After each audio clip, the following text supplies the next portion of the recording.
ternyata penelitian-penelitian yang saya baca yang sudah terbit di Sari Pediatri IDAI itu ternyata anak yang mengalami stunting ketika usia di bawah 5 tahun itu ketika dites IQ atau dites kecerdasan ternyata tetap lebih rendah dibandingkan anak yang tidak stunting.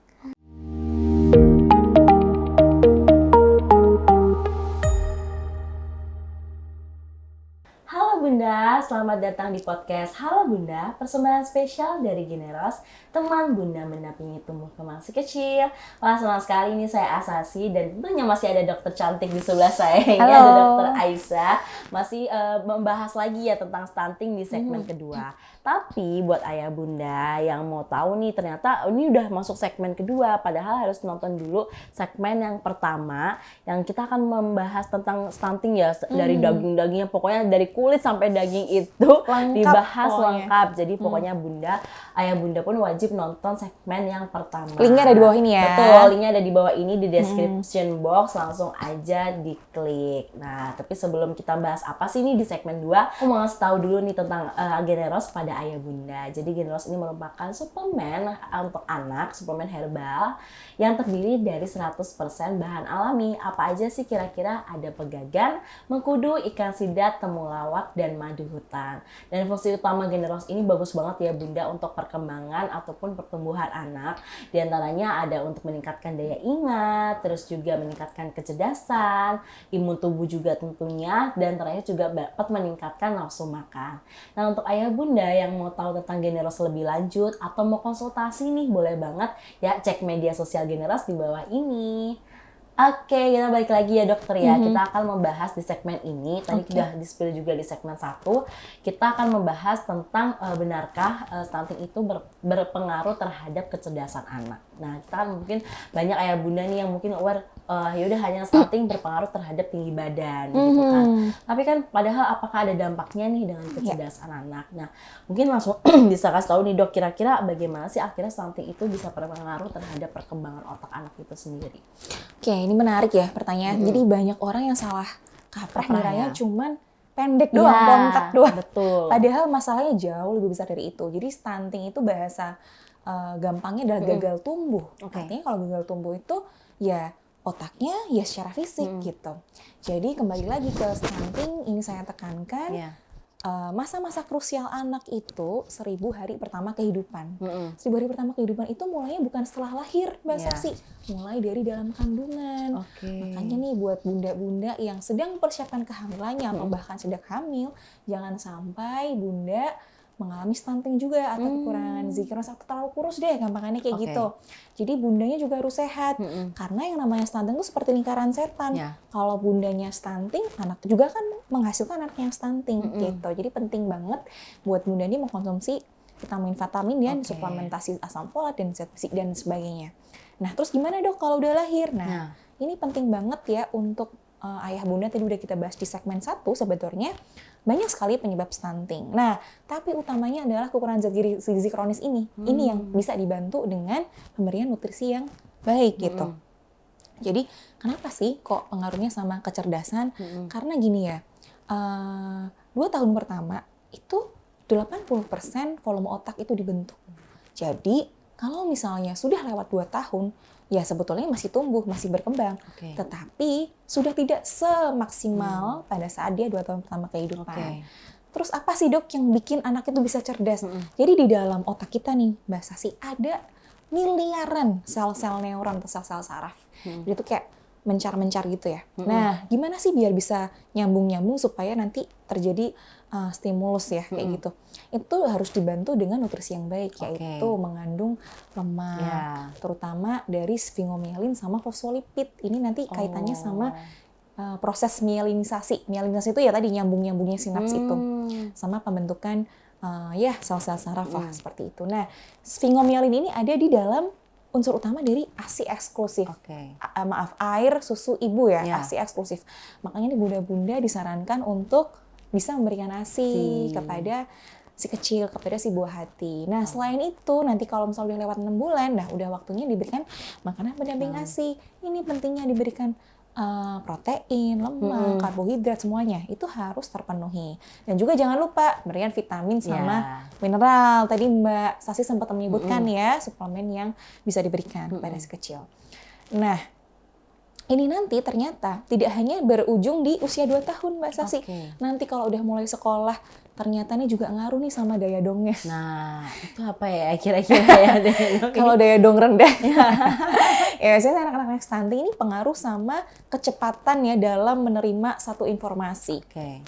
Jadi kalau tadi kaitannya sama proses mielinisasi ya atau penyambungan sinaps tadi ini akan berkaitan sama kecerdasan secara kognitif, kecerdasan emosional juga ya semuanya gitu. Jadi ini akan berpengaruh sama prestasi belajar di sekolah. Nah itu ya, Dok tadi kan kita udah menyebutkan ya bahwa ternyata ada pengaruhnya juga nih terhadap perkembangan otak anak. Nah kalau misalnya perkembangan otak anak kan berarti berpengaruh juga nih mungkin terhadap kemampuan belajar. Nah kalau menurut dokter sendiri tuh gimana nih akan proses belajar anak stunting gitu? Ya tadi kan kita udah cerita ya kenapa 2 tahun krusial banget. Ini kaitannya sama proses mielinisasi, penyambungan sinap-sinap, dendrit dan sebagainya. Nanti kalau anak itu sudah tumbuh ke usia sekolah gitu ya. Ini kaitannya sama konsentrasi juga. Bagaimana dia bisa memproses informasi-informasi yang dia dapatkan. Nah, dengar sih anak-anak yang daya dong rendah. Nah, itu mungkin dulu waktu kecil stunting ya. Jadi ingat dulu ada satu influencer yang ngatain followersnya, kamu stunting ya? Karena ya apa namanya berpengaruh dengan itu ya. Ya, itu yang dimaksud influencernya itu adalah jangan-jangan dulu stunting ya. Ini ada benarnya ya, tapi itu agak kasar ya sebenarnya. Jadi bagaimana bisa memproses sesuatu dengan cepat itu perlu kecerdasan. Nah, kecerdasan itu perlu tadi sinaps-sinaps yang baik dan itu semuanya diperoleh dari pertama nutrisi yang baik. Tapi jangan lupa nggak cuma nutrisi, perlu stimulus juga dong gitu. Jadi kayak kita ngisi gelas kosong. Pasti akan berbeda ya anak dengan pola asuh orang tua yang baik. Misalnya orang tuanya meskipun bekerja atau mungkin malah full time mommy ya bisa selalu memantau anaknya, bisa ngajak ngomong. Makanya ibu yang cerewet tuh biasanya menghasilkan anak yang lebih cerdas. Karena kosakatanya banyak, stimulasinya banyak gitu. Jadi kayak gelas kosong diisi. Nah, kalau tidak ada stimulasi, berarti gelas kosong tetap gelas kosong, ya gimana anaknya mau berkembang? Gimana dia bisa punya stimulasi? Dia nggak ada kosakata yang masuk nih ke otaknya ya. Dia juga kecerdasannya juga tidak bisa maksimal meskipun nutrisinya tadi baik. Jadi ini adalah hal yang ini ya saling bersinergis ya nutrisi ya stimulus gitu ya pola asuh juga gitu. Ya jadi memang yang harus perlu ayah bunda ketahui ini bakal berpengaruh ya terhadap kemampuan belajarnya. Mungkin apakah jadi akan lebih rendah daya tangkapnya juga gitu tentunya kan. berpengaruh sama prestasinya dong. Nah itu kan jadi akan bisa berpengaruh nih terhadap prestasinya. Nah kalau menurut dokter apakah mungkin apakah ada penelitian atau benar-benar fakta ya gitu di lapangan bahwa ya berarti anak yang menunjukkan bahwa anak stunting itu mungkin daya istilahnya perkembangan otak daya tangkapnya itu lebih rendah atau lebih lambat sih sebenarnya daripada anak normal lainnya. Ya, jadi ada beberapa penelitian ya, entah itu di Indonesia maupun di luar negeri juga udah banyak gitu bahwa memang stunting ini jadi momok ya, jadi permasalahan terbesar gitu global. Namanya global burden disease gitu. Jadi ini adalah satu perhatian WHO juga, pemerintah juga gitu. Karena ini tadi kaitannya sama generasi emas di masa depan.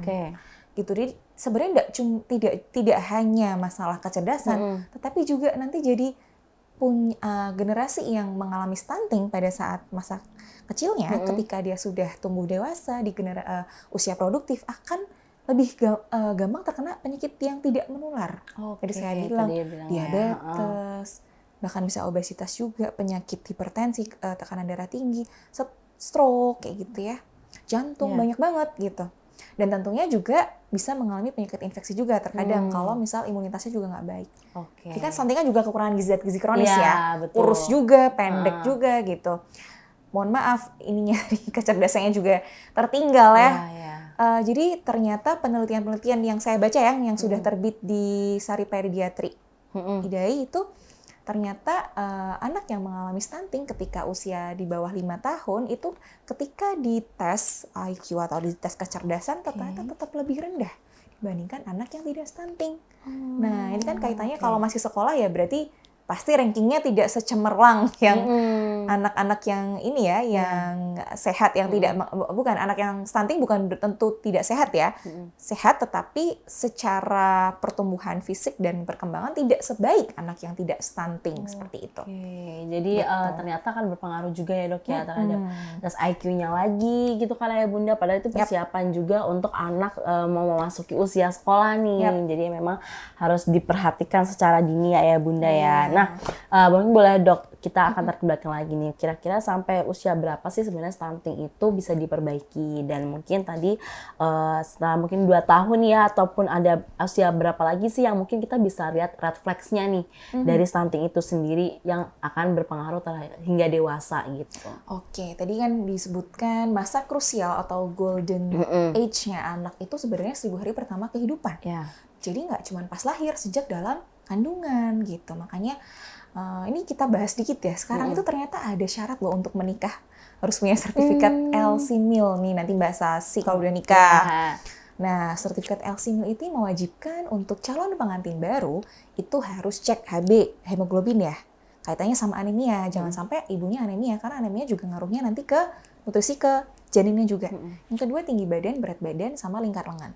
Gitu. Jadi kalau sampai ternyata dari calon ibunya ini akan mengalami masalah atau stunting, biasanya disarankan untuk tunda dulu pernikahannya, perbaiki dulu gizinya, gitu. Itu satu. Terus sampai kapan dok bisa ditolong? Ya sebenarnya krusialnya sih 0 sampai 2 tahun atau sampai 5 tahun lah gitu. Kalau misalnya bisa ditolong ya bisa sih, tetapi tidak seoptimal ketika ketemu dokter anak atau ya tenaga ahli medis ya, profesional yang bisa mengarahkan ketika di usia-usia krusial itu gitu. Karena kan tadi otaknya udah terbentuk gitu. Nah, kira-kira apa misalnya nih untuk penanggulannya itu kan mungkin sebenarnya usia krusialnya di 2 tahun itu ya dok ya. Nah, kira-kira mungkin apa yang bisa dilakukan nih memaksimalkan ketika ya udah sudah terlanjur mungkin sampai usia 5 tahun. Nah, kira-kira apa nih yang bisa dilakukan oleh orang tua? Tapi ya nggak perlu patah semangat juga ya, misalnya baru dengerin ini anaknya udah 6 tahun misalnya. Iya, tuh habis itu gimana ya, jadi kadang pasrah-pasrah aja kan kayaknya nggak bagus juga. Jangan juga, terus udah kelewat lah sekalian aja deh. Ya nggak juga ya, jadi tetap tadi refleksnya ya itu tadi saya bahas di segmen 1 tentang kurva pertumbuhannya harus ayah bunda harus selalu pantau. Pasti udah punya feeling kok anakku kok kurus ya, kok gampang sakit ya. Biasanya anak yang kurus dan sakit-sakitan itu kemungkinan besar secara kurva pertumbuhan juga nggak bagus. Gitu. Itu satu, itu refleksnya yang bisa dilihat. Oh, perkembangannya terlambat. Itu masih kalau kita cari akarnya, oh ternyata dulu waktu usia-usia krusialnya mengalami stunting gitu. Misalnya yang ayah bunda yang dengerin nanti udah terlanjur di atas 5 tahun ya nggak apa-apa, tetap aja sebaiknya konsultasi dokter spesialis anak. Coba diplot dulu pertumbuhan, kurva pertumbuhannya seperti apa dan perkembangannya seperti apa? Apakah kalau udah 6 tahun berarti udah sekolah ya? Udah SD atau TK ya kalau sekarang? Kalau misalnya itu SD sih, tapi ada yang TK juga. Ada yang TK sekarang 7 tahun ya? Iya, betul. Jadi bisa dimaksimalkan, misalnya nanti arah nutrisinya seperti apa. Mungkin selama ini ayah bunda salahnya di aturan pemberian makan misalnya, tidak sesuai dengan feeding rules misalnya.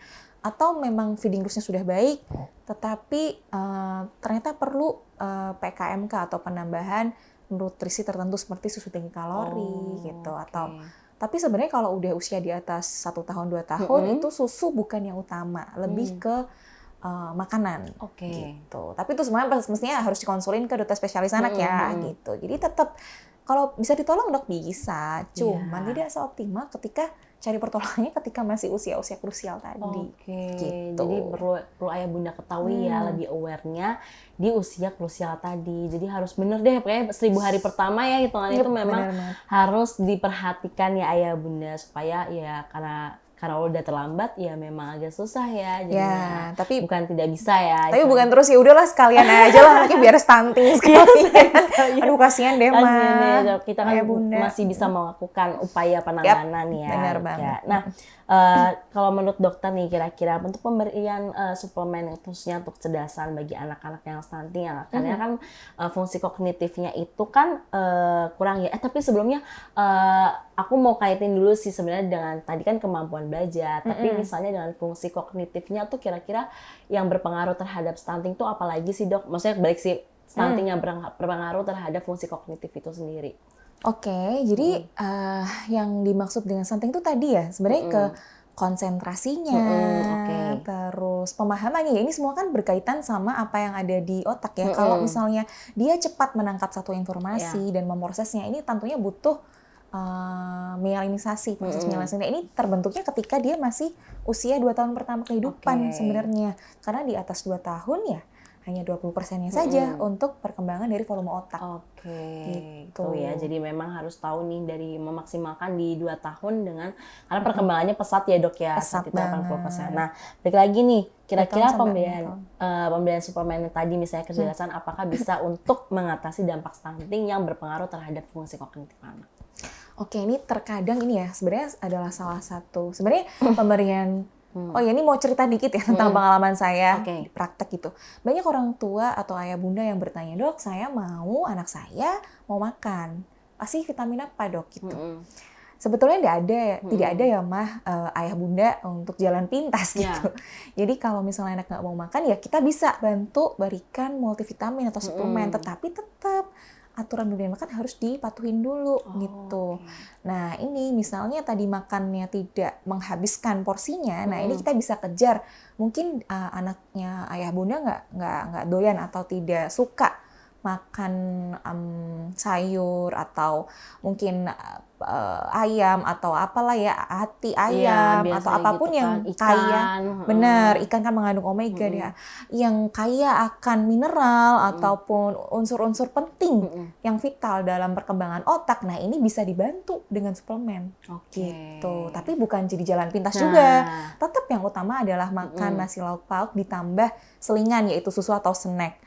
Tapi bisa dibantu dengan multivitamin tadi gitu untuk mengejar apa yang tidak didapatkan. Apa yang tadi si anaknya seringnya anak kecil GTM itu pasti ya semua anak pasti akan mengalami GTM ya. Jadi nggak usah ngerasa aduh kenapa anak saya nggak mau makan GTM gitu kan. Pasti akan ada fase itu 1 bulan 2 bulan ya ayah bunda. Jadi nggak usah berkecil hati, semua ya bunda di dunia akan mengalami itu ya. Jadi lalu aja prosesnya, nikmatin prosesnya. Nah itu bisa dibantu dengan pemberian multivitamin. Jadi kalau anak-anak tuh biasanya kita tambahkan multivitamin suplementasi vitamin D, suplementasi zat besi seperti itu. Jadi itu penting juga untuk otak dan juga untuk tulangnya. Gitu. Nah kalau bahas tadi yang nutrisi untuk kecerdasan ya dok ya mungkin bantu untuk yang anak stunting karena untuk meningkatkan fungsi kognitifnya.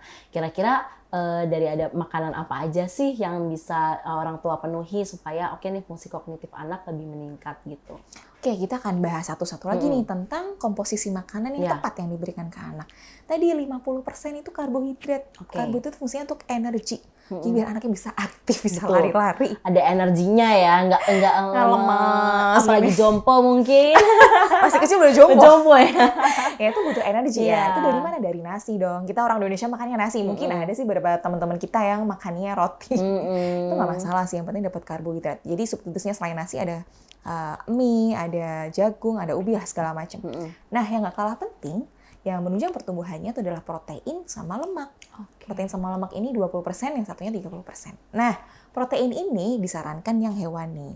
Ya meskipun nabati juga nggak apa-apa, tetapi kan kalau misalnya protein hewani biasanya sudah mengandung lemak juga ya, gitu. Nah, protein hewani misalnya ada ayam, daging sapi, ada seafood, ada ikan, ada lele juga bagus ya, telur gitu. Nah, hati ayam pun nanti mengandung zat besi juga kayak gitu. Ya semua makanan-makanan seperti itu. Kalau yang nabati ada tahu tempe, ada kacang-kacangan, kedelai gitu. Nah, pun itu nanti juga mengandung mineral ya di dalamnya. Jadi udah mengandung protein, juga mengandung lemak, juga mengandung mineral gitu. Nah, untuk lemaknya ini ayah bunda bisa sekaligus dapatkan dari kandungan protein hewani tadi. Misalnya ayam kan juga ada lemaknya, ada kulitnya. Telur, nah ini telur jangan cuma putihannya aja. Justru pentingnya itu di kuningannya itu. Karena di situ ada omeganya, ada DHA-nya, ada lemaknya yang bagus ya untuk perkembangan otak. Gitu. Di situ juga udah. Jadi sekali udah makan include ya. berarti sekali dayung udah 2-3 koi lah. Betul. Udah langsung include udah langsung gitu. include ya. Oke. Nah, vitamin mineralnya bisa dikejar dari serat. Oke. Gitu. Atau diberikan tadi multivitamin. Yang Iya. disebutin Mbak Sas. Iya. Nah, tadi kan udah berkaitan dengan multivitamin, Dok. Ya memang kan namanya suplemen itu kan hanya untuk menutupi kekurangan-kekurangan dari anak kita ya istilahnya gitu kan. Nah, kalau misalnya nih dari Ginos itu kan mengandung bahan-bahan alami ya. Jadi tadi ada madu hutan, pegagan, ikan sidat, temulawak dan mengkudu. Nah, menurut dokter sini misalnya dari bahan-bahan tersebut nih, apakah ada yang bisa membantu untuk mengatasi stunting pada anak?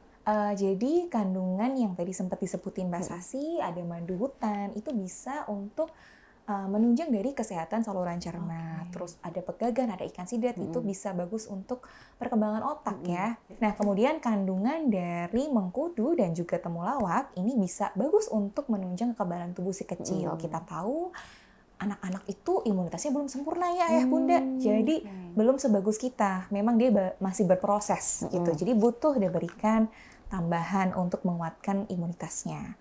Nah, temulawak juga bisa menambah nafsu makan juga selain buat imunitas gitu. Ya, jadi memang yang penting kita harus bisa untuk istilahnya menanggulangi diri sendiri dulu, konsultasi, nanti kalau memang dibutuhkan suplementasi baru kita bisa memberikan ke si kecil ya. Oke, ayah bunda yang perlu tahu bahwa tadi kan kita udah ngobrol banyak ya dengan Dr. Aisyah. Saya ini membahas bahwa ternyata stunting itu ya kenapa masih digalakkan ya, jadi perhatian ya, jadi perhatian gitu. Stunting setiap tahunnya pasti temanya stunting dan stunting itu karena memang masa depan Indonesia istilahnya ada di tangan ayah bunda gitu kan, karena anak-anak ini akan menjadi generasi yang penerus terutama generasi yang harus bisa produktif. Dan kalau misalnya memang stunting itu tidak bisa ditanggulangi dengan baik, otomatis akan berpengaruh ataupun berdampak ke sumber daya manusia ya, terhadap sumber daya manusia yang tadi udah disebutkan bahwa bisa berkaitan juga dengan kemampuan belajar, fungsi kognitif yang benar-benar itu akan berpengaruh nih terhadap masa depan si kecil juga. Daya gitu. saingnya nanti di masa depan ya, nah, dalam mencari pekerjaan. Kalau udah usia kerja ya, kalau masih sekolah ya prestasi. Nanti makin dia ini makin harus tahu ya istilahnya, bisa bersaing dengan dunia luar gitu ya ayah bunda ya. Pokoknya terima kasih. Tadi udah ada sedikit tips banyak banget gitu kan dari Dr. Aisyah. Jadi pokoknya ayah bunda juga harus jangan hanya menonton aja ya kan, sayang banget, harus tergugah dan harus diaplikasikan untuk si kecil. Oke ayah bunda, kita sudah sampai di penghujung segmen kedua yang membahas tentang stunting berpengaruh terhadap kecerdasan anak. Sekali lagi terima kasih Dr. Aisyah sudah berkunjung di podcast Halo Bunda. Next nanti kita bertemu lagi ya. Siap, senang banget deh bisa berbagi ilmu di sini. Betul, aku juga senang nih kita bahas banget tentang stunting yang bener-bener dari saya pribadi nih banyak yang nggak ditahu nih, ternyata cukup berpengaruh juga dan bisa istilahnya ternyata itulah alasan kenapa Indonesia itu masih menggerakkan stunting ya gitu, penanggulangan untuk stunting. Nah, jangan lupa juga untuk ayah bunda untuk komen, like, share dan subscribe video ini, dan juga bagikan nih video ini kepada bunda-bunda lainnya agar mendapatkan informasi, edukasi dan inspirasi, dan tentunya untuk keluarga Indonesia. Oke, saya Asasi sebagai host podcast Halo Bunda pamit undur diri. Saya Dr. Aisyah Fikritama, spesialis anak. Jadi sampai jumpa di podcast selanjutnya, podcast Halo Bunda, ruang informasi keluarga sehat.